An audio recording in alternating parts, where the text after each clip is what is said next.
Sometimes life is really overwhelming, and I feel that we can easily neglect ourselves. We forget to look at ourselves and take care because we are so focused on what we think is important, like work, school, friends, family, and bills, when ultimately none of that truly matters if we aren't here, if we don't support and take care of ourselves first. I can personally say that from my own experience that I have seen what it can do to me firsthand, and when I don't make that space to take care of myself, when I'm constantly consumed with the what ifs and taking care of all of my so-called responsibilities, but to what end? I neglect myself and hurt myself in doing so. I told myself at the end of last year that I was going to embrace the changes and start my year off on a good foot, essentially, and explore new things, learn to be happy again, smile more, laugh more, be around friends and family members. But with the natural occurrences of everyday life, those thoughts and dreams that I had, the ambitions, kind of went to the wayside. But we're going to get ourselves back on track. I'm going to take the last 2 months so far and learn from them, and we're going to keep pushing forward. I'm going to focus on myself, get back to what's important, and remember that life is all about the journey. So with that being said, I'm starting a new series where we're going to take a look at self-care and do a bit of a deep dive. Maybe do some experimenting or try some new things, but this is all going to focus on the 7 pillars of self-care.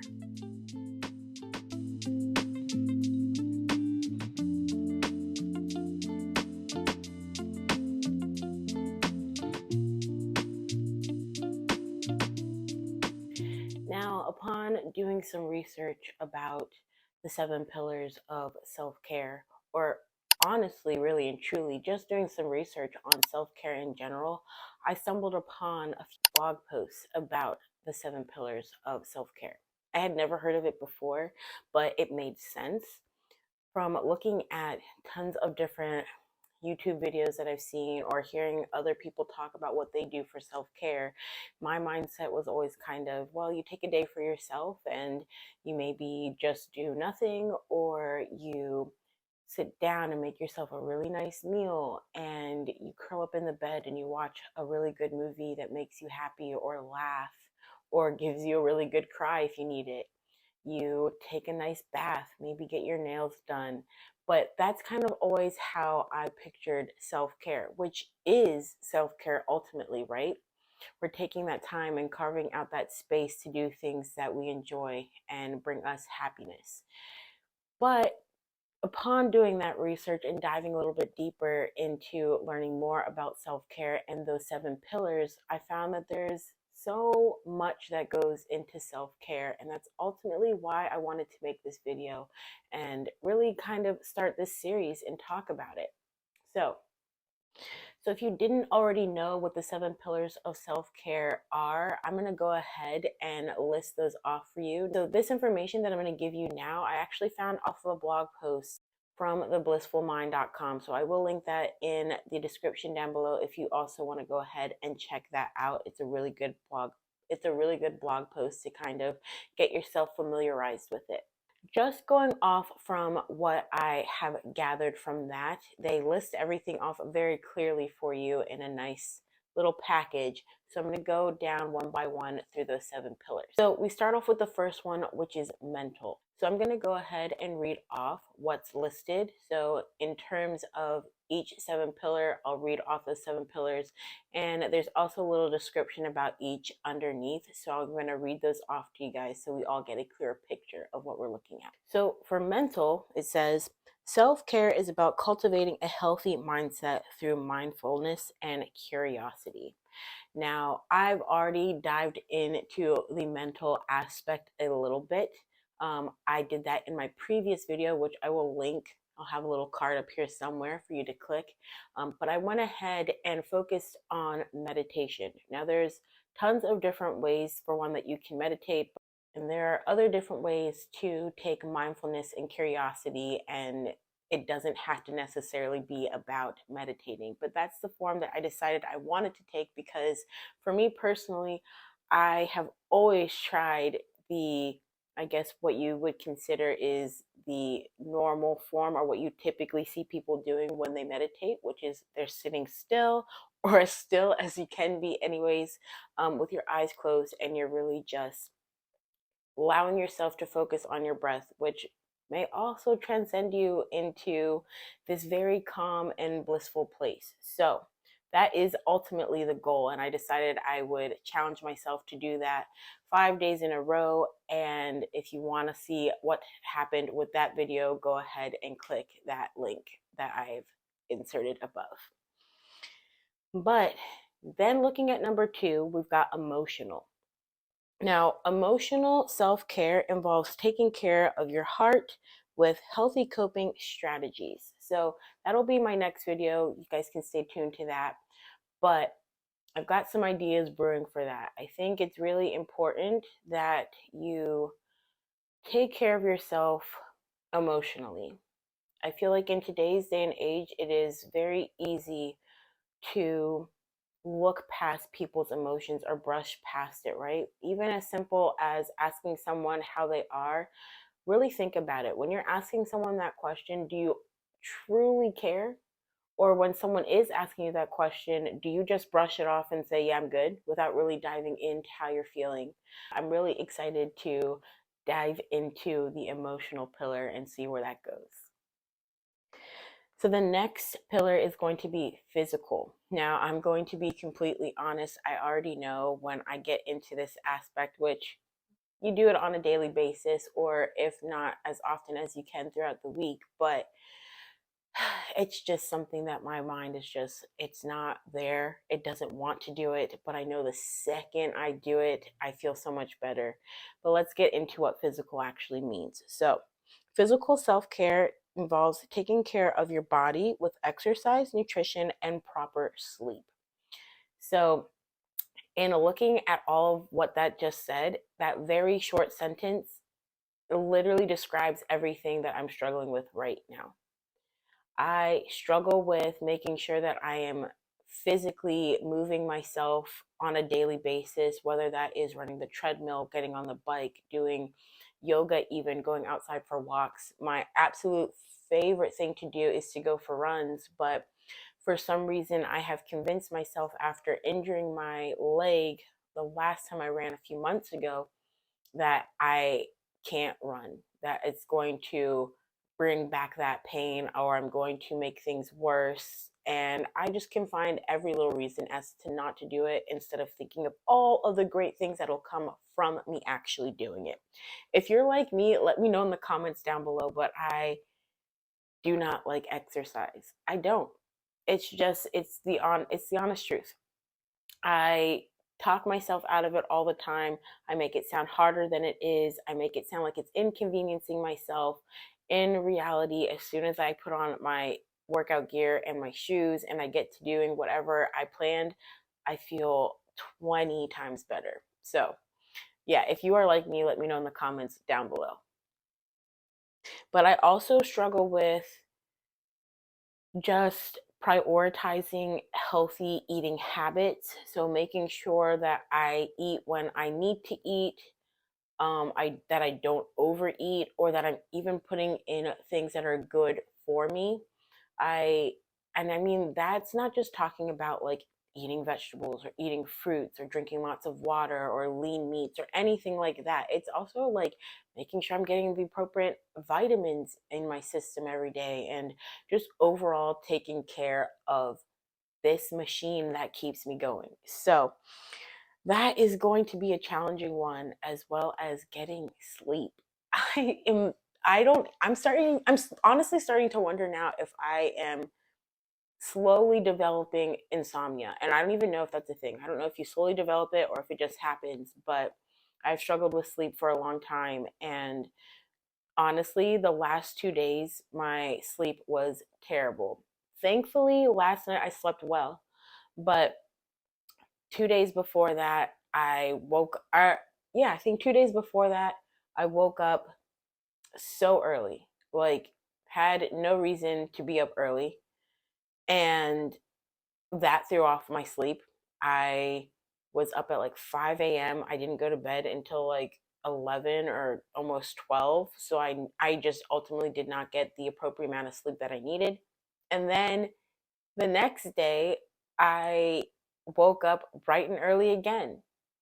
And I didn't go to bed until like 1 in the morning. So that is something that I will definitely be prioritizing and just trying to figure out better ways to cope and deal with it.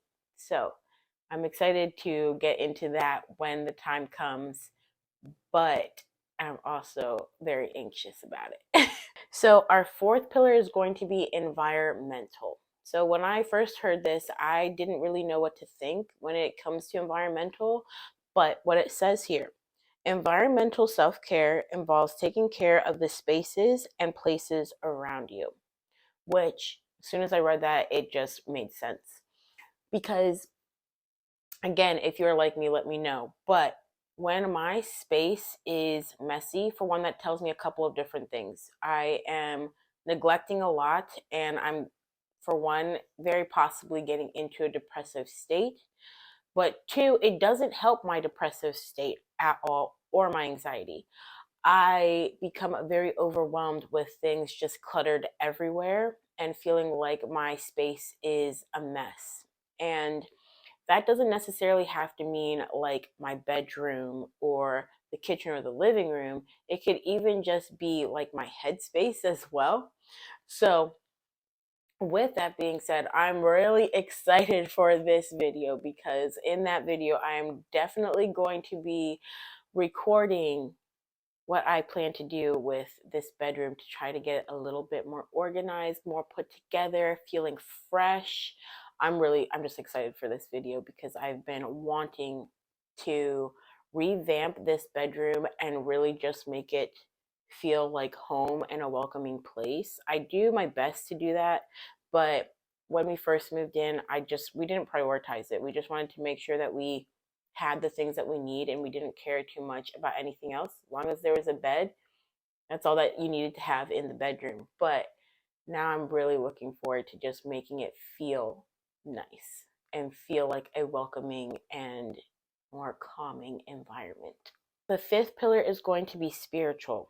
Now, this one I find interesting, but I think this is going to be a good journey for me to go on. So, spiritual self care involves activities and practices that give you a sense of meaning to your life.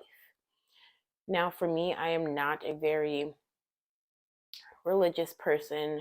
I have never really sat down and thought about what my spiritual beliefs may be. And that doesn't mean that has to be religion, it just can be really anything, right?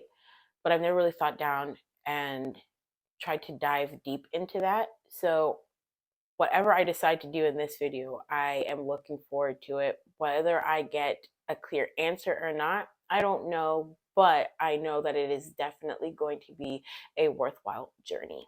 So stay tuned for that because if you are also just trying to find your way with that or you've never even thought about it, this will be a good journey for us to go on together. So our sixth pillar is going to be recreational.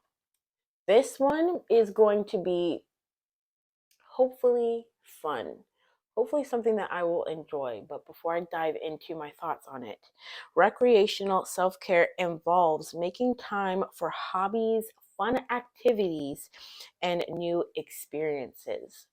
So, with that being said, if you haven't been able to tell by my videos, I am very much a homebody and an introverted person.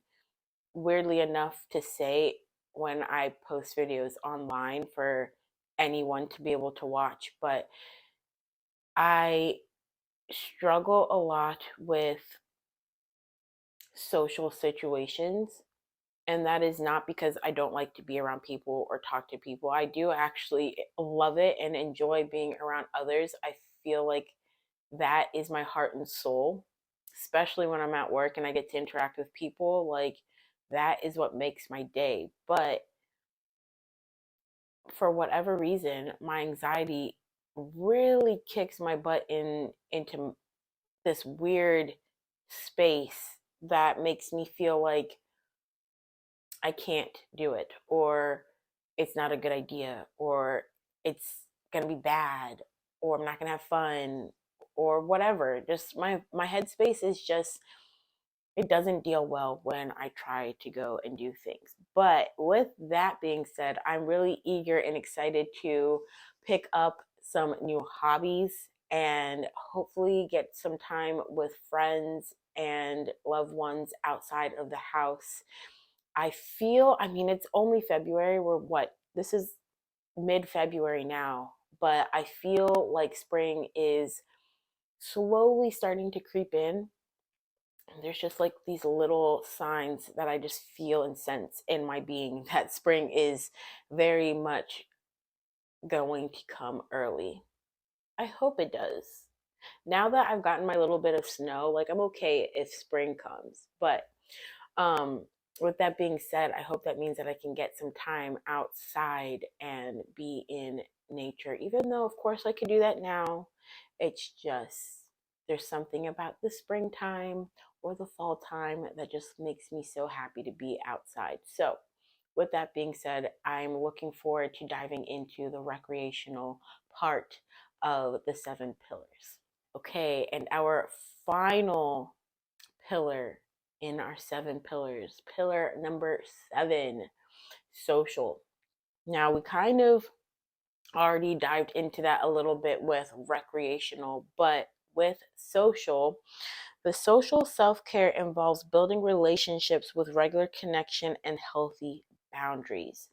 So, this, what I truly want to focus on is the healthy boundaries portion.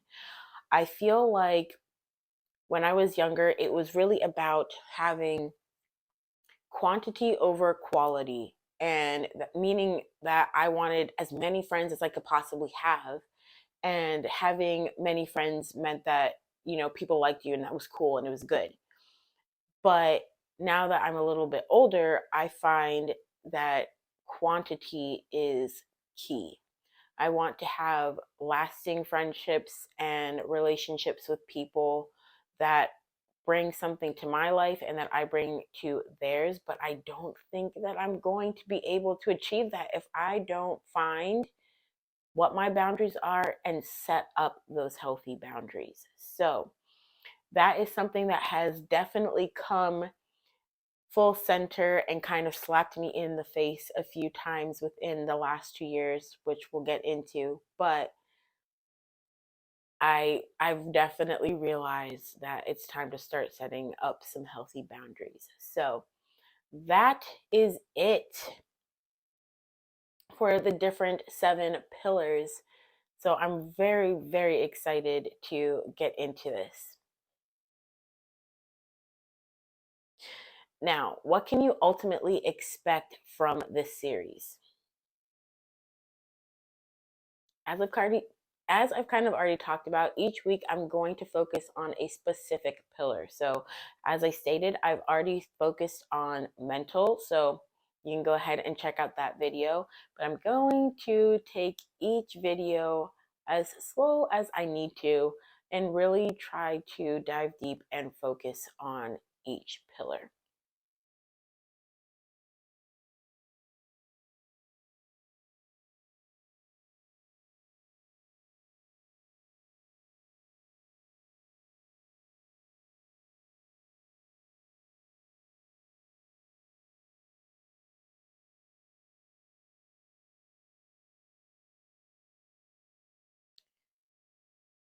So if you are interested in prioritizing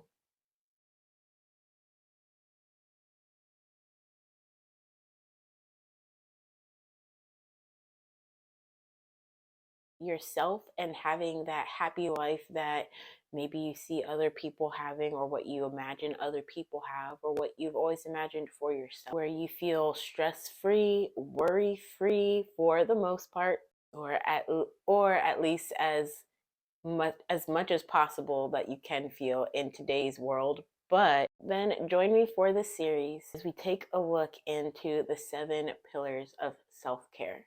Stay tuned for all the videos to come. Thank you so much for hanging out with me. Take care. Bye-bye.